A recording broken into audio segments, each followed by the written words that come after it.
فدراسیون فوتبال تاجیکستان 5 روز قبل از اعلان آشکار شدن 15 مورد گرفتاری به کرونا ویروس تصمیم گرفت همه مسابقات فوتبال در کشور را تا سنه 10 می به تأخیر گذارد. همکنون با اعلان شدن مورد گرفتاری به بیماری کووید 19 در کشور امکان دارد این تنفس تا مهلت نامعین تمدید شود. مأموریت باشگاه‌های کشور میگویند اگر تنفس طول کشد به وضع دسته ها به تاثیر نمی ماند. اگر 2 ماه 3 ماه پریریف شود کمان دارد ضرر میرسونه. اینجا ما لگندو را داریم، مثال جای خواب خوردن ماشوشون دادن در که وقتش قطعی دیگر این استران کلوبا بارین 30% کنیم ممکن روز میشن نمیشن هم چیزا را اول از طرف فدراسیون باید گاو زنن چیکار کردن در کار کلانامون باید گاو زنن ما هم کوشش میکنیم که همین چیزا را وقتش قطعی ماشون دادن اینا هم زندگی دارن حالتش مثال بسیارش فرزند دارن عائله دارن.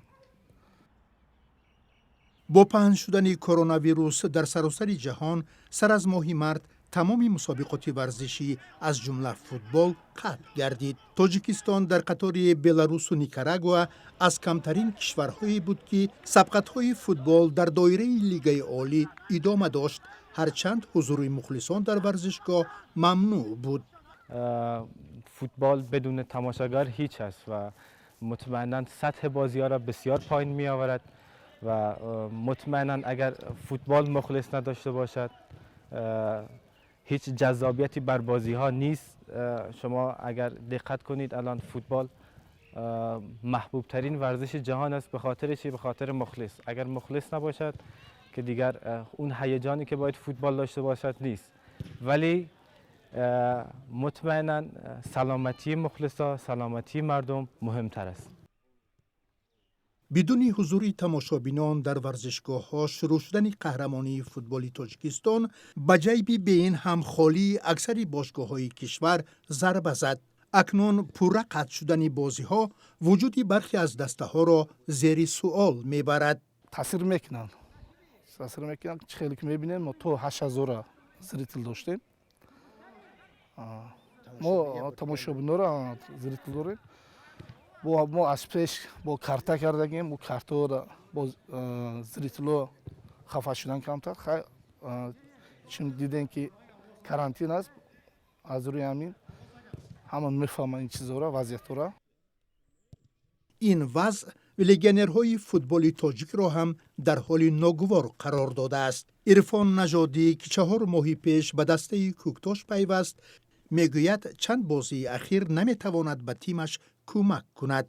اگر لحاظ ورزشی بگید که من حاضر 4 بازی است که فقط به خاطر اینکه همه هواپیماها بسته شدن که من نمیتونم ایران برم که دوباره بازگردم به خاطر اینکه ویزای من مهنتی شود و در داخل تاجیکستان در داخل همه کشورها باید ویزای 1 ساله مهنتی باشد که بازی کنید.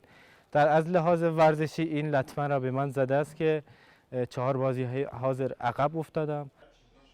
یک بار قطع شدن بازی‌های فوتبال در پی خروج بیماری همه‌گیر کووید 19 ابر باشگاه‌ها و پرقوت‌ترین لیگ‌های فوتبال جهان را با مشکل مالی روبرو کرد.